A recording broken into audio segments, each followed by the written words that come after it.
नमस्कार। एटर्नल हिंदू परिवार को, इस संगठन के कर्ता धर्ता फाउंडर मेरे मित्र संजय शर्मा जी,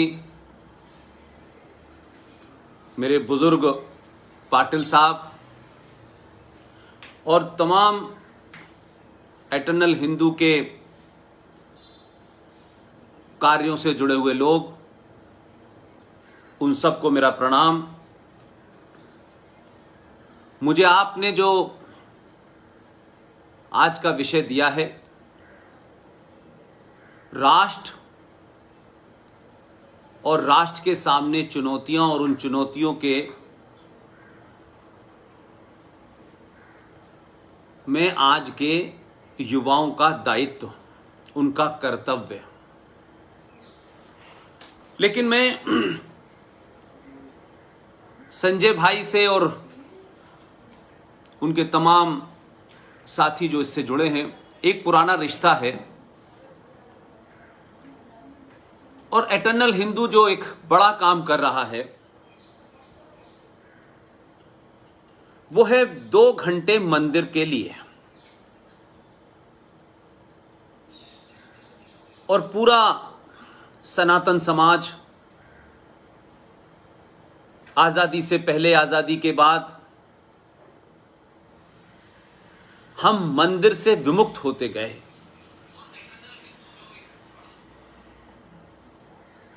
लिहाजा जो पहल संजय भाई ने की है इस दौर में, यह लड़ाई किसी तत्कालिक लाभ हानि के लिए नहीं है। ये जो पूरी फिलॉसफी है, इसके परिणाम, इसके रिजल्ट हजारों साल तक रहेंगे और इसका महत्व शायद तत्कालिक तौर पे लोगों की समझ में नहीं आएगा, लेकिन जब समझेंगे तब राष्ट्र बचेगा। लिहाजा मैं अपनी बात को आज एक खास विषय पे जो आपने मुझे दिया है उस पे मैं केंद्रित करके अपनी बात को आगे बढ़ाऊंगा। मैं अपने अलग अलग लेक्चर्स में कुछ कुछ बातें कहता रहा हूं, लेकिन शायद एक लंबे समय से गुलामी के कालखंड के कारण हम कुछ चीजों को साफ साफ समझ नहीं पा रहे हैं। यहां इतना घालमेल हो गया है कि हम राष्ट्र क्या है, राज्य क्या है, हम इसको मिक्स करके चल रहे हैं। मैं बीच बीच में यह कहता रहा हूं कि राज आना जाना है, राष्ट्र स्थायी है। और मैं आज, क्योंकि मुझे मालूम है कि एक बहुत बड़ी युवाओं की टीम है संजय भाई के साथ में, मैं आज इस पूरी बातचीत में इसको फोकस में लाना चाहता हूं कि राष्ट्र क्या है, राज्य क्या है, इसमें भेद क्या है, इसमें लाइन क्या है। मैं इसको बिल्कुल आज अपने जो मेरी समझ है, जो मेरी जानकारी है, उसमें मैं बिल्कुल 2 हिस्सों में खड़ा करना चाहता हूं, क्योंकि आज राज 70 सालों से आता रहा है, जाता रहा है। कभी इस विचारधारा के लोग, कभी उस विचारधारा के लोग, वो राज पे आते हैं, राज चलाते हैं। लेकिन सनातन और भारतवर्ष के लोगों के लिए राज्य कभी बहुत महत्वपूर्ण नहीं रहा। राष्ट्र महत्वपूर्ण रहा है, लेकिन जब समाज में कमजोरियां आती हैं, जब समाज उन कमियों से लड़ने में अक्षम हो जाता है, जब समाज अपने इतिहास को, अपनी संस्कृति को, अपने संस्कारों को, अपने सरोकारों को जब भूलने लगता है, तब हम सब कुछ राज्य पे निर्भर हो जाते हैं और हर समस्या का हल राज्य से निकलवाने की कोशिश करते हैं। और राज्य की एक प्रवृत्ति होती है कि राज्य जिस कारण से सत्ता में बैठता है, सत्ता के शीर्ष पे जो लोग आते हैं राज्य चलाने के लिए, राज्य को चलाने के लिए, वो लोग हमेशा अपनी सत्ता को स्थापित करने के लिए, उसको लंबे समय तक चलाए रखने के लिए राष्ट्र के अंदर दखल देना शुरू करते हैं। अब यह बात और सिंप्लीफाई करना चाहता हूं। अगर हम ये समझें इंडियन स्टेट क्या है और इंडियन नेशन क्या है, लिहाजा मैं ये मानता हूं कि राष्ट्र क्या है पहले हम ये समझें, जिसका राज्य से कोई संबंध नहीं है। राष्ट्र है हमारे वेद, उपनिषद, पुराण, आस्था, उपासना, नदियां, पहाड़, पर्यावरण, सरस्वती वंदना, दीप प्रज्वलित करना, व्रत रखना, सूर्य की पूजा करना, तुलसी पीपल की पूजा करना, गाय गंगा की आरती करना। हमारे मूल क्या हैं, हमारी परंपराएं क्या हैं, हमारे आदर्श क्या हैं, हमारा इतिहास क्या है, गुरुकुल क्या है, ये तमाम सारी चीजें राष्ट्र की धरोहर हैं। लेकिन राज्य क्या है, स्टेट क्या है? स्टेट है सरकार, संसद, संविधान, मंत्री, मंत्रालय, न्यायपालिका, पुलिस, सेना, आईपीसी, सीआरपीसी, सीबीएसई, यूजीसी, विश्वविद्यालय, राष्ट्रीय गीत, एचआरडी, ये तमाम सारी चीजें जो हैं राज्य की हैं। राज्य की एक किताब है जिसे आप संविधान कहते हैं, और वो राष्ट्र, वो जो राज्य है, वो जो सरकार है, वो जो संविधान है, वो जो संसद है, जो न्यायपालिका है, उसमें ये करना है, ये नहीं करना है।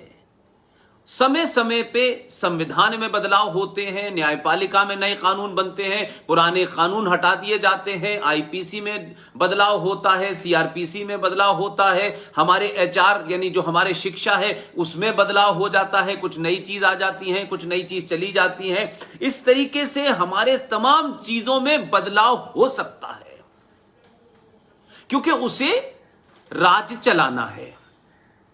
जो कल कोई कानून था वो आज हट गया, लेकिन राष्ट्र जो है वो हजारों साल की परंपराओं, आस्थाओं पे, हमारे मूल और हमारे आदर्श क्या हैं, हमारी संस्कृति क्या है, वो राज्य नहीं बदल सकता, वो राष्ट्र का हिस्सा है।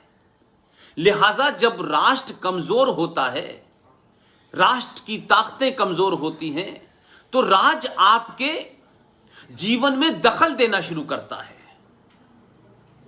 जो राज्य का काम देश को, राष्ट्र को अपने दुश्मनों से उसकी रक्षा करने का है, राज्य व्यवस्थाओं को सुचारू चलाए, न्याय का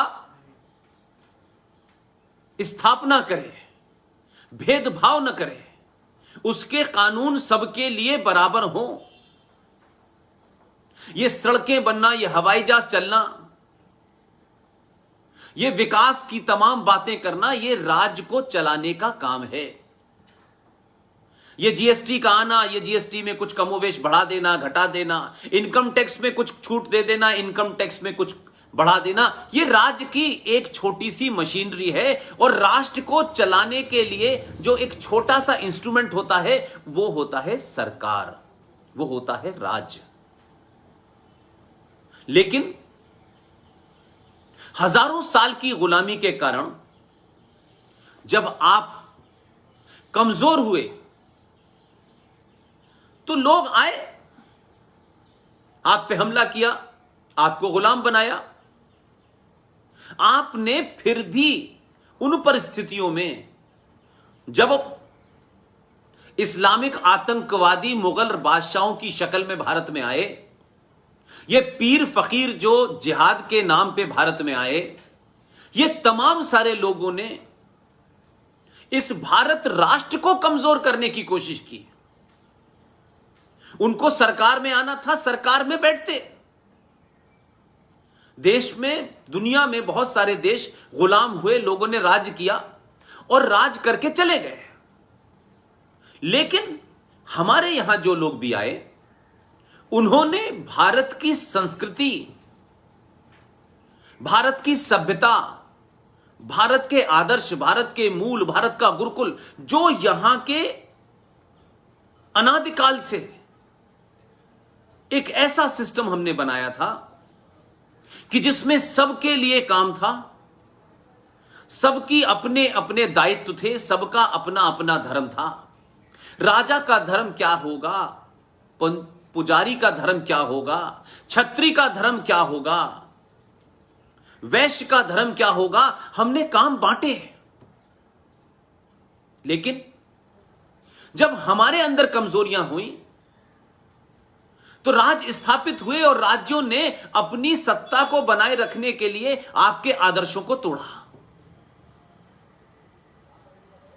आपकी आस्थाओं को तोड़ा, आपकी उपासना को तोड़ा, आपके मूल्यों का उपहास किया। तो ये जो क्लैश है, मुगल आए, उनसे पहले और आए, पोर्चुगीज आए, फिर अंग्रेज आए, लेकिन सबने इसी चीज पे फोकस किया। जैसे एक मिसाल देता हूं मैं, आप इंग्लैंड जाएं और इंग्लैंड, क्योंकि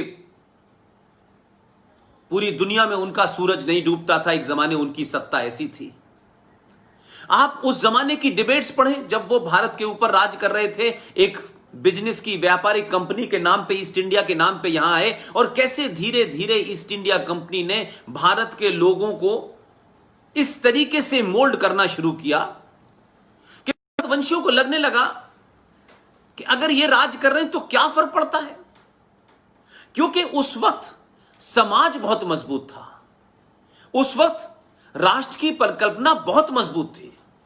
इसलिए शायद उन्हें लगता था कि कुछ राज करेंगे, राज कर जाएं, लेकिन राज करने से राष्ट्र की अवधारणा और राष्ट्र की आस्थाओं पे असर नहीं पड़ेगा। लेकिन हमने भूला, क्योंकि हम भोले भाले लोग थे, हजारों साल की संस्कृति थी, हमारे मूल थे, परंपराएं थे, हमारी आदर्श थे, लिहाजा हमने कभी ऐसे लोगों को देखा ही नहीं था जो लूटपाट करते हो, जो बलात्कार करते हो, जो तमाम किस्म के ऐसे काम जो हमारी संस्कृति का हिस्सा नहीं थे। इसलिए शायद हमारे अंदर उस किस्म की चेतना नहीं थी कि लोग ये सब करेंगे, लिहाजा हम हतप्रत रहे, हम सरप्राइज रहे कि ये कैसा ऐसे हो सकता है। तो अलग अलग तरीके से लोग आए, उन्होंने वो किया, और जब तक हमने होश संभाला, जब तक शायद हमें यह रियलाइजेशन हुआ कि हम को धोखे से, हमको प्यार से मूर्ख बना करके इस देश की जो बुनियाद है, इस राष्ट्र की जो बुनियाद है, उस सब को धीरे धीरे धीरे धीरे समाप्त किया गया। लेकिन अंग्रेजों ने क्या किया, पुर्तगीज ने क्या किया, मुगलों ने क्या किया, या तमाम सारे लोगों ने क्या किया, मैं फिर भी उस पर नहीं जाना चाहता, क्योंकि मैं जानता हूं कि आज के युवा से जब आप मुखातिब हो, जब आप उससे बात कर रहे हो, तो उसे वो मिसाल दीजिए, वो बात बताइए जो वो जल्दी समझ जाए। लिहाजा हमारे यहां 1947 की अगर हम कट लाइन ले लें, 1947 को हम मानते हैं कि यह देश आजाद हुआ, कहा जाता है। उस पर विवाद हो सकता है, उस पर डिबेट हो सकती है, वो एक सेपरेट टॉपिक हो सकता है। लेकिन 1947 के बाद से जो सरकारें दिल्ली में बैठी, जिनको यह लगता था कि हम चलाएंगे देश क्योंकि हम काबिल लोग हैं, तो शायद हम एक लंबी गुलामी के भार से निकले थे। लिहाजा हमने भी कभी सवाल नहीं पूछा कि देश में क्या कानून बन रहे हैं, कैसे कानून बन रहे हैं, क्यों बन रहे हैं, क्योंकि हम एक लंबे सालों, हजारों सालों की उस थकान से इतने चूर चूर हो चुके थे कि जब शायद ये आजादी मिली और हमें यह एहसास कराया गया कि सत्ता पे आपके लोग हैं, आपके अपने लोग हैं, अब ये देश आपके मूल और परंपराओं का ध्यान, आपकी आस्थाओं का ध्यान रखते हुए वैसे ही चलेगा। यानी मैं ये कहूं कि राष्ट्र की अवधारणा और राष्ट्र की आस्थाओं के साथ इस राष्ट्र की संस्कृति, उससे मिले जुले कानून बनेंगे जो हमारी संस्कृति में हमारे राष्ट्र को मजबूत करेंगे, राष्ट्र की तमाम पहचानों को मजबूत करेंगे, क्योंकि ये सत्ता पे बैठने वाले अब हमारे ही लोग हैं, हमारे ही भाई बहन हैं। लिहाजा ये चिंता हमने इसलिए नहीं की क्योंकि वो भारतवंशी थे। लिहाजा कानून उसूल ऐसा ना हो कि कानून जो बना है वो भारतीय समाज की जो पूरी की पूरी एक अवधारणा है, जो उसकी आस्थाएं हैं, उससे टकराता हो। लिहाजा जो कानून 1937 में बने, 1927 में बने, 1935 में बने, 1926 में बने, आज भी भारत, कई ऐसे कानून हैं जो आजाद भारत के बाद नहीं बने। हमें तर्क दिया जाता है, हमें बताया नहीं जाता, इस समाज को एनलाइटन नहीं किया गया कि संसद में क्या होता है, कैसे कानून बनता है, पुराना कानून कौन सा है, ये जो हमारा संविधान बना ये कैसे बना, किन बुनियादों पे बना, और आपको बताया नहीं गया और आप उस थकान से बाहर नहीं निकले, इसलिए आपने पूछने की कोशिश नहीं की, इस पे डिबेट नहीं हुई, इस पे चर्चा नहीं हुई।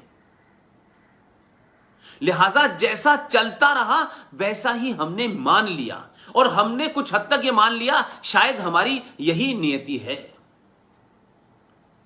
एक सरकार आई, उसे 24 पार्टियां चला रही हैं।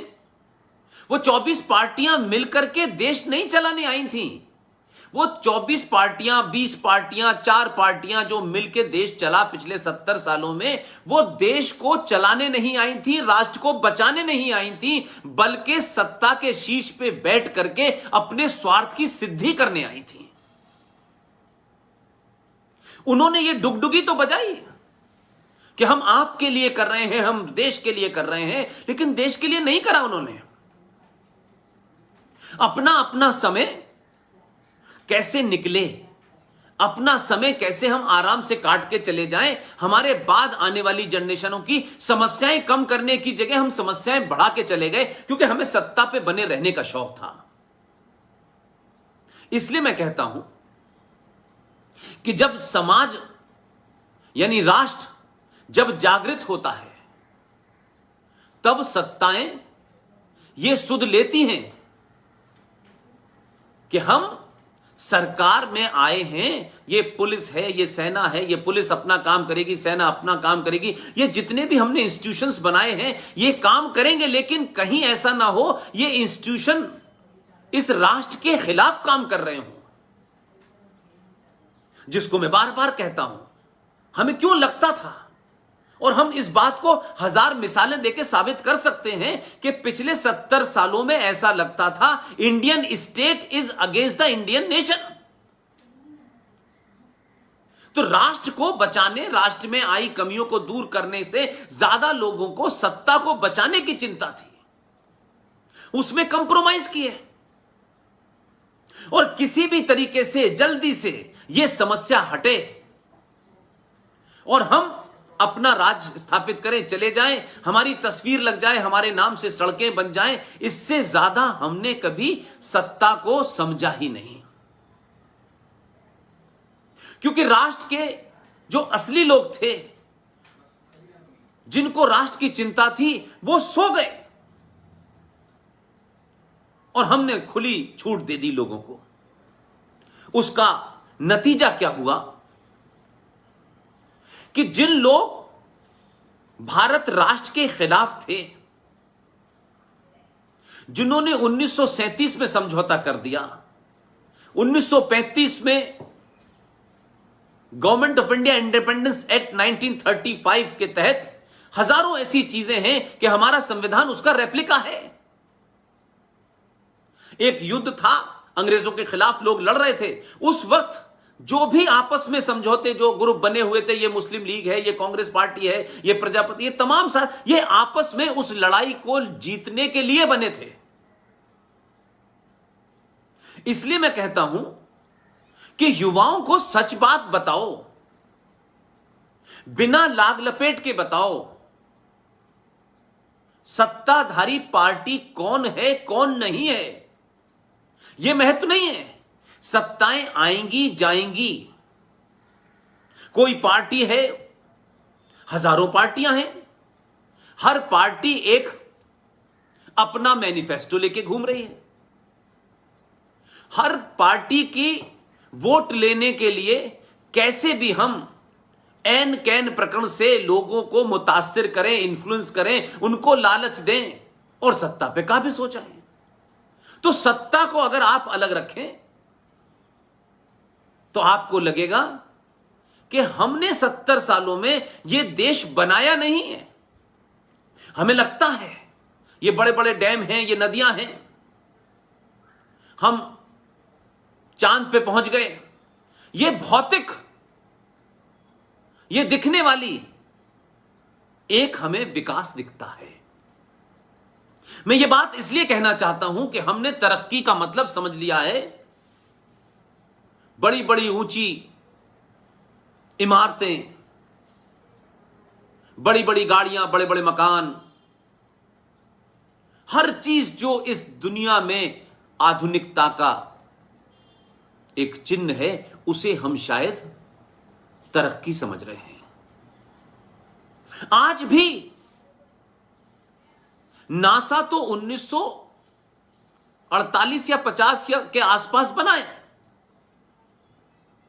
लेकिन आज की जनरेशन यह कहती है कि नासा ने बताया है, क्योंकि हमारे बुजुर्गों ने, हमारे पूर्वजों ने उस गुलामी के कालखंड की तखान के कारण हमें न सिर्फ सच बात बताई, बल्कि यह मान लिया कि सत्ता पे जो लोग बैठे हैं वो जो कह रहे हैं वो ठीक हैं, वो 24 कैरेट के सच्चे लोग हैं। लेकिन ऐसा नहीं था। यह 70 साल के बाद आज हमें बोध हो रहा है। नासा बताता है कि सोलर एक्लिप्स यानी सूर्य ग्रहण कब पड़ेगा, लेकिन आज भी भारत राष्ट्र और इस राष्ट्र में बसने वाले करोड़ों लोग 6 रुपए का एक कैलेंडर खरीदते हैं, और वो 6 रुपए के कैलेंडर में जो हजारों साल की जो खोज है, जो ऋषि मुनियों ने की, जो शुद्ध साइंस पे थी, वो 6 रुपए का कैलेंडर आज भी बता देता है कि सूर्य ग्रहण कब लगेगा, कितने समय तक लगेगा और इसमें क्या करना चाहिए, क्या नहीं करना चाहिए। लेकिन हमारे यहां ये बताया गया कि नहीं, ये तो बेकार टाइप की लोग हैं, ये तमाम जने कहां से लाते हैं, ये राइट विंगर हैं, ये पोंगापंथी टाइप के लोग हैं, ये दकियानूसी लोग हैं, ये विकास के खिलाफ हैं। नासा ने बताया है। नासा कल पैदा हुआ है भाई, हजारों साल से, जब ये 1947 से पहले भी भारत था। लेकिन हमें बताया गया कि 1947 के भारत बना है, इसके एक राष्ट्रपिता हैं, इसके एक पहले प्रधानमंत्री हैं। उससे पहले भारत नहीं था। उससे पहले न संगम थी, न गंगा थी, न हिमालय था, न कुंभ था, न सूर्य ग्रहण था, न चांद ग्रहण था। हमें नहीं पता था। यही मैं बताना चाहता हूं, ये जो सालों की खोज है हमारी, जिस भारत ने दुनिया को ज्ञान बांटा हो, विज्ञान बांटा हो, आज वो भारत उन लोगों को जिन्होंने हमारे ज्ञान का 1% लेकर के पूरी दुनिया पे कब्जा कर लिया है, आज हम उनकी तरफ देखते हैं और वो हमें बताते हैं कि ऑर्गेनिक फूड बहुत अच्छा है, यही आपके लिए है और यही खाना चाहिए। अब वो ऑर्गेनिक फूड बना के हमें भेज रहे हैं और हम उसे ऑर्गेनिक फूड समझ के खा रहे हो, जो भारत की धरती में भारत के लोगों के लिए उसके अलावा कोई फूड ही नहीं था।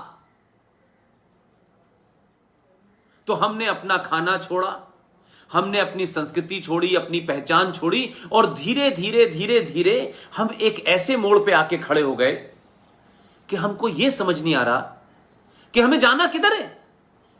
आज का युवा भ्रमित है और उसके भ्रमित होने में उस युवा की कोई कसूर नहीं है।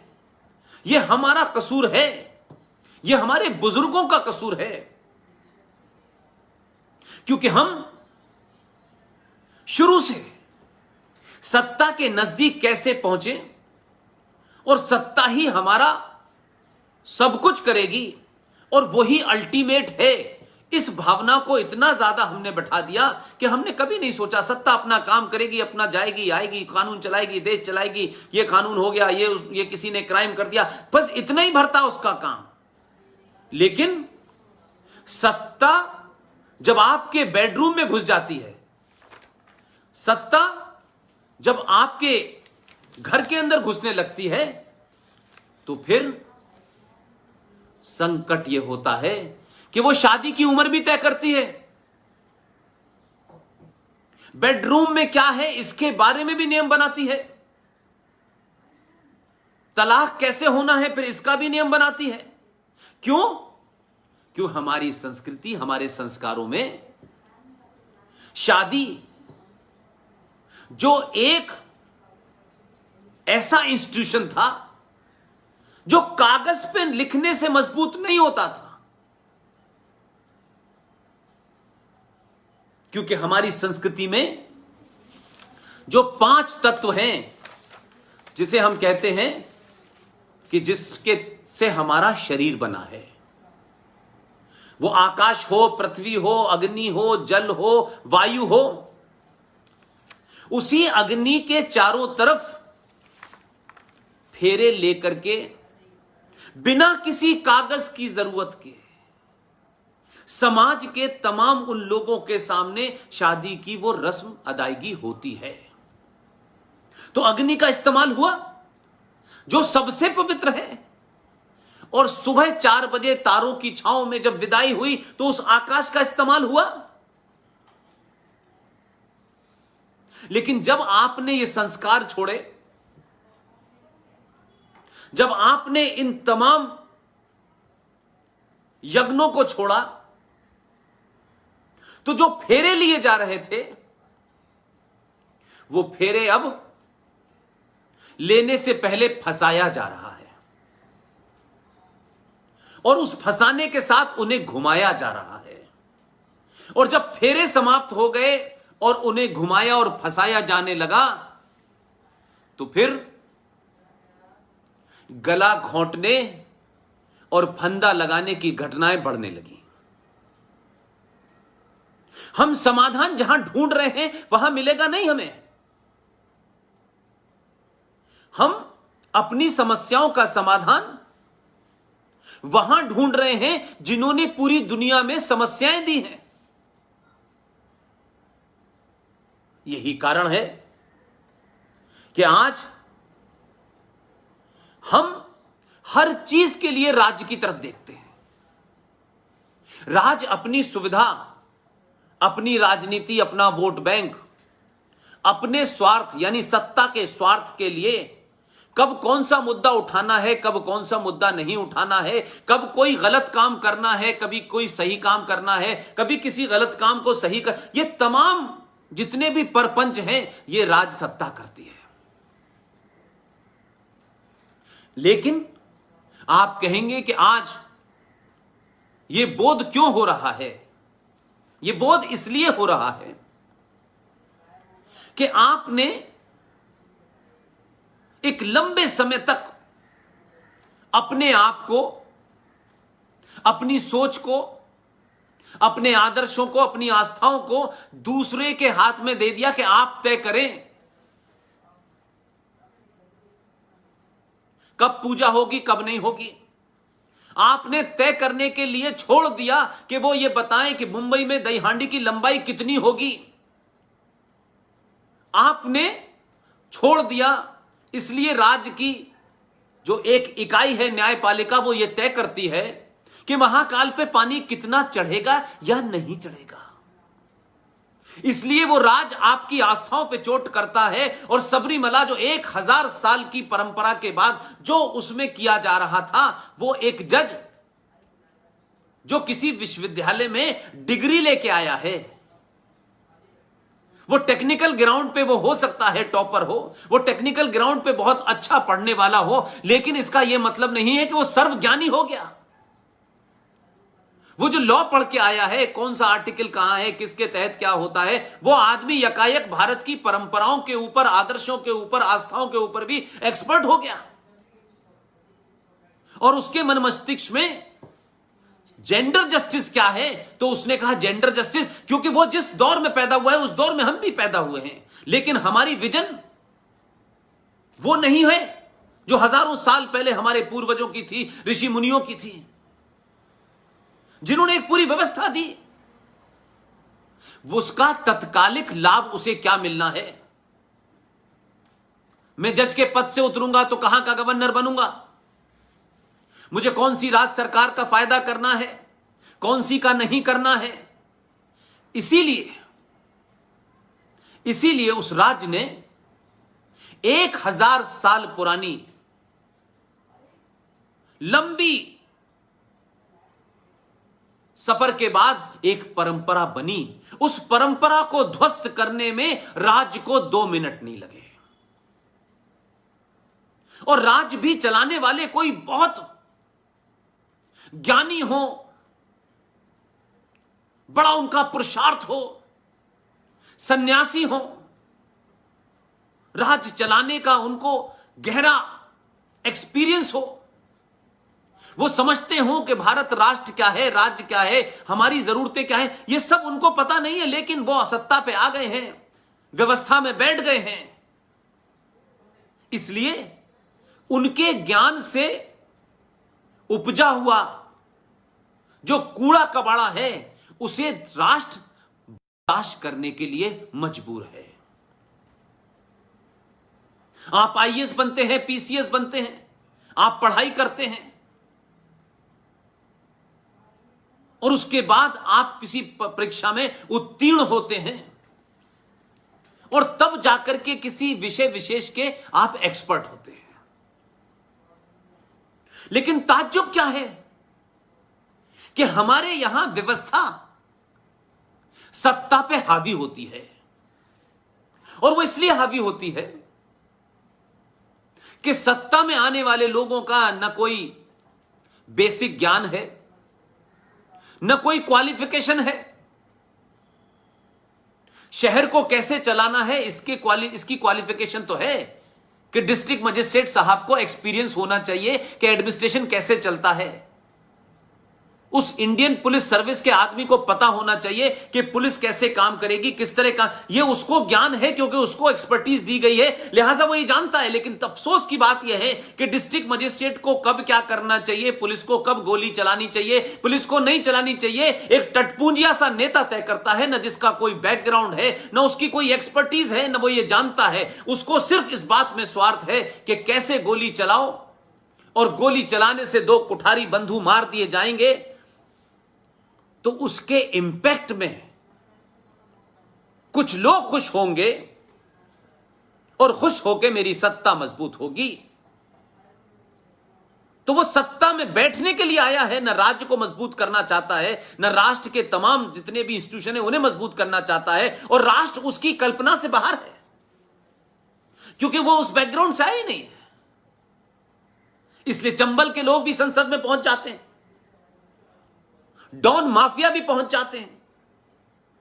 हमने 70 साल में व्यवस्था ऐसी बना दी है, लेकिन जब किसी चीज की बहुत अति हो जाती है तो प्रकृति भी आपकी मदद करती है। ये वही देश है, वही लोग हैं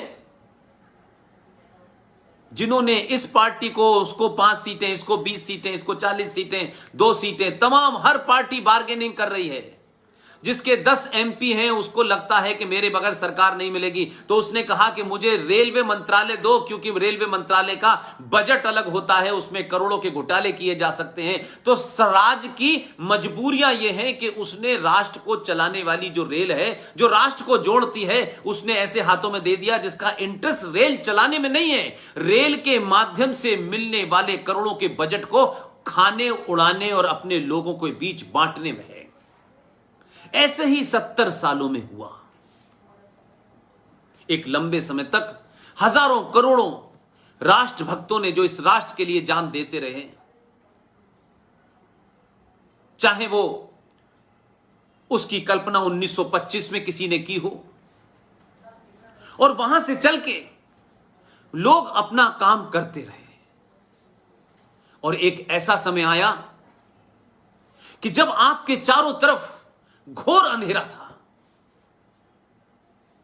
तो आपके अंदर एक ऐसी भावना पैदा हुई कि आपने ना अपने आप को यादव समझा, ना ब्राह्मण समझा, ना ठाकुर समझा, ना वैश्य समझा, ना दलित समझा, ना अपर कास्ट, ना लोअर कास्ट, ना ओबीसी। ये तमाम जिन फंदों में आपको फंसाया गया था पिछले 1000 साल से, और 47 के बाद हमारे देश में बड़े बड़े श्रूड मक्कार मुनाफिक, जिन्होंने ये सोच के इस देश का इतिहास लिखा, इस देश का साहित्य लिखा कि कैसे यहां की आने वाली नस्लें, कभी जो ये राष्ट्र दुनिया के अंदर सबसे ताकतवर था, इस राष्ट्र का जो तंत्र था वो इतना मजबूत था कि इसे दुनिया में कहीं कुछ लेने की जरूरत नहीं पड़ती थी, और विश्व की अर्थव्यवस्था में उस समय भारत का 33% का जीडीपी था।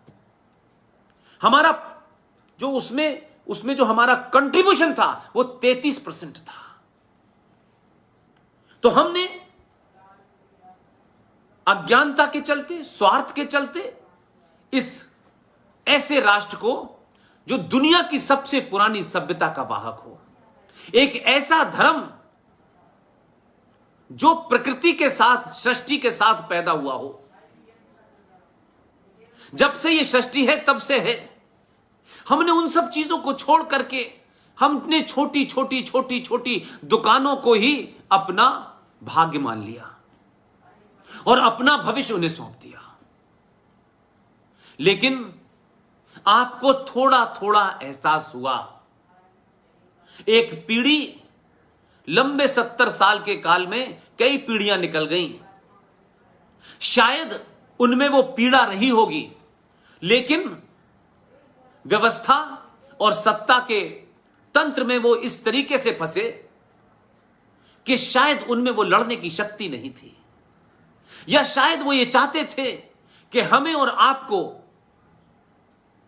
पढ़ाई से, लिखाई से, संस्कारों से ऐसा मजबूत कर दें कि आने वाली चुनौती को हम समझें, और जो काम वो नहीं कर पाए उन मुद्दों को समाज में उठाएं, और बाध्य करें सरकारों को, बाध्य करें इस देश की व्यवस्था को कि यह व्यवस्था भारत राष्ट्र के लिए बनी है, भारत राष्ट्र इस व्यवस्था के लिए नहीं बना है। लिहाजा कानून हो, संविधान हो, संसद हो, न्यायपालिका हो, ये पुलिस हो, ये सेना हो, ये भारत राष्ट्र के लिए बनी है। भारत राष्ट्र इनके लिए नहीं बना है कि हमें इन्हें पालना है, हमें इनकी तनख्वाह देनी है, हमें इनको बड़े बड़े घर देने हैं और ये कानून बनाएं, ये गोली चलाएं, ये कानून व्यवस्था को कैसे बनाएं। ना, कानून व्यवस्था बनाने का तरीका भी भारत राष्ट्र की परंपराओं और संस्कृति के हिसाब से होगा। इसलिए हजारों ऐसे कानून हैं, क्योंकि वो हमारी जो जीवन है, जो हमारी आस्था है, जो हमारी उपासना है, उससे मेल नहीं खाती। इसलिए कानून कुछ कहता है और समाज कुछ कहता है। कानून क्या कहता है कि आप अपनी सगी बहन के साथ किसी से जा रहे हो। अब इसको आप जरा गौर करके देख, समझने की कोशिश कीजिए कि ये कहां पर क्लैश है, या ये जानबूझकर राज सत्ता ने हमें ऐसा बनाया है, या फिर ट्रांसफर ऑफ पावर के माध्यम से इस देश में हजारों आईपीसी कानून ऐसे हैं जो पहले से चले आ रहे थे, क्योंकि जो राज करने वाले थे उनका यहां के राष्ट्र में इंटरेस्ट नहीं था, उन्हें अपनी सत्ता को स्थापित करना था। लिहाजा उन्होंने बहुत सारे कानून, बहुत सारे नियम, बहुत सारी चीजें ऐसी बनाई कि यहां के आदमियों को, यहां के लोगों को, यहां के पुरुषों को, यहां के जनमानस को कैसे उस सत्ता और राज के अंदर जकड़ लिया जाए, ताकि वो अपने होने, अपनी पहचान, अपनी आस्थाओं, अपनी उपासना, इन तमाम सारी चीजों से कट जाए और वो ये समझे कि हमें राज्य के प्रति ही वफादार रहना है और राज्य जो कर रहा है उसे सिर्फ बर्दाश्त करना है, उसका प्रतिकार नहीं करना। इसलिए अगर आप कल अपनी बहन के साथ कहीं जा रहे हो और ये घटनाएं पिछले कई सालों से लगातार हो रही हैं, मैं अक्सर बड़े बड़े कई पुलिस वाले हैं, मैं उनसे पूछता हूं, बोले ये कानून हमने नहीं बनाए, हमारी मजबूरी है, ये अंग्रेजों के जमाने से चल रहे हैं और अंग्रेजों ने कभी भी भारतीयों के हित में नहीं सोचा। अब उस लड़की के साथ मेरे सामने, जो मेरी बहन भी है, कुछ 4-5 गुंडे मिलके आए, उसको छेड़े और उसके साथ रेप करते हैं। मैं शारीरिक रूप से उन 4 लोगों का शायद मुकाबला करने में सक्षम नहीं होऊंगा। तो अगर ऐसा होगा तो मेरे पास 2 रास्ते हैं कि मुझे जो कुछ मुमकिन हो उनका प्रतिकार करना चाहिए, उनका विरोध करना चाहिए, हथियार से करना चाहिए, दंड, जो भी कुछ मेरे हाथ में है उससे करना चाहिए। यह मेरी मनोदशा होगी और शायद यही समाज कहता है। लेकिन आपका कानून क्या कहता है? जिस कानून के बारे में कहा जाता है कि इस कानून पे चलें, यह कानून के विरुद्ध अपने काम किया है, लेकिन यह तो मुझे बताओ कि यह कानून मेरे लिए बना है या मैं इस कानून के लिए बना हूं? कानून यह कहता है कि आपको अपने हाथ में कानून नहीं लेना चाहिए। अगर यह घटना घट भी रही थी तो जब आप पुलिस के पास जाएंगे तो पुलिस वाला आपसे पहले पूछेगा कब हुआ, कैसे हुआ, वो कौन लोग थे, उनका नाम बताइए। ना उनको, आपको उनका नाम पता है, ना उनका पता है। तो अगर ये दोनों चीज नहीं है तो एफआईआर नहीं लिखी जाएगी। वो कहेगा सर हम किसके खिलाफ एफआईआर लिखें? तो एफआईआर नहीं लिखी जाएगी तो पुलिस कार्रवाई नहीं करेगी। तो आपकी बहन के साथ जब ये बुरा काम हो रहा था तो आपको उस वक्त प्रतिकार नहीं करना चाहिए था, पत्थर उठा के नहीं मारना चाहिए था, उन 4 बलात्कारियों के नाम और पते पूछने चाहिए थे। तो हम, और जब यह घटना समाज के लोगों में रखी जाती है तो समाज कहता है कि तुम्हें मौके पे उसको मार देना चाहिए था, अगर तुम मार सकते थे तो मार देना चाहिए था। लेकिन कानून कहता है कि नहीं नहीं नहीं नहीं नहीं, आपको रिपोर्ट लिखानी चाहिए थी। आप रिपोर्ट लिखाइए, पता बताइए, पहचान बताइए, आपकी जो मनोदशा है, आप जिस पीड़ा से गुजर रहे हैं उसका उनसे कोई सरोकार नहीं है। आपके परिवार में आपकी बहन के साथ एक जघन्य अपराध हुआ है, उसकी कोई पीड़ा नहीं होनी चाहिए। आप अस्त व्यस्त हैं, आपका पूरा मन मस्तिष्क एक अजीब किस्म के झंझावार में फंसा हुआ है, लेकिन उसके बात करने का अंदाज ऐसा है जैसे आप थाने के अंदर किसी दावत के लिए गए हैं, कंप्लेन लिखाने नहीं गए हैं। वो आपसे पानी को भी नहीं पूछेगा, वो आपसे सिंपैथी की बात नहीं करेगा, और उस लड़की जो आपके साथ में है उसको भी इस निगाह से देखेगा जैसे शायद इसी का कसूर था। तो राज और राष्ट्र की परंपराओं और राष्ट्र की आस्थाओं में यह टकराव है। तो हमारे यहां कानून हमारे देश की संस्कारों से नहीं बने। जिनको हुकूमत करनी है उन्हें हुकूमत के माध्यम से समाज को इतना कमजोर कर देना है, इतना उनको निर्बल कर देना है कि वो कभी भी जोर से चिल्ला ना सके और राज सत्ता चलती रहे। इसलिए मेरा आपसे कहना है, आज के युवाओं से कहना है कि आंदोलन करें। इस देश में बहुत सारे आंदोलन हो रहे हैं। शाहीन बाग पे भी आंदोलन होता है, जेएनयू में भी होता है, हैदराबाद में भी होता है, आसाम में भी होता है, बंगाल में भी होते हैं। आंदोलन तो बहुत हो रहे हैं, लेकिन इन सारे आंदोलनों के पीछे आप एक मानसिकता देखेंगे कि ये आंदोलन किसी एजेंडे के तहत हो रहे हैं। ये राष्ट्र को मजबूत करने वाले नहीं हो रहे। इन तमाम सारे आंदोलनों के पीछे जो भारत राष्ट्र की परिकल्पना है, जो उसके आदर्श हैं, जो उसकी आस्थाएं हैं, उसको कैसे तोड़ के कमजोर किया जाए, इसकी चिंता में ये आंदोलन हो रहे हैं। लिहाजा वो मुद्दे मत उठाओ जिससे इस देश में गद्दार, जिससे इस देश को तोड़ने वाली ताकतों को आप बेनकाब कर सकें। तो अगर आप ये करेंगे तो आप राइट विंगर हैं, आप दकियानूसी समाज के लोग हैं, आप कंजर्वेटिव लोग हैं, आप फ्रिंज एलिमेंट हैं, आप हेट मॉन्गर हैं, आप किसी मजहब के खिलाफ हैं। ये तमाम तमके बना दिए जाएंगे क्यों? आपकी शिक्षा पद्धति, इतिहास ने आपको पिछले 70 सालों में यही बताया है और कुछ चीजों को ग्लोरीफाई किया है। तो किसी भी सभ्यता को समाप्त करने के लिए सबसे पहले उस राष्ट्र के समाज को अपने आदर्शों से काट दो, अपनी पहचान से काट दो, अपनी संस्कृति से काट दो। लिहाजा आपने क्या किया कि मैं फिर कहता हूं कि बीच बीच में मैं रेफरेंस के लिए अंग्रेजों का जिक्र करता हूं, लेकिन मैं मानता हूं कि 47 के बाद भी ऐसी ही प्रवृत्तियों के लोग सत्ता पे बैठे। मैं कॉलेज से जब यह पूछा गया कि भारत के अंदर ये बताइए कि कोई भी लावारिस कोई है, कोई लावारिस लोग मिलते हैं आपको? उन्होंने कहा नहीं। तो ऐसा क्यों नहीं होता? उन्होंने कहा कि भारतीय समाज में रिश्तों का ताना बाना, समाज का ताना बाना इतना मजबूत है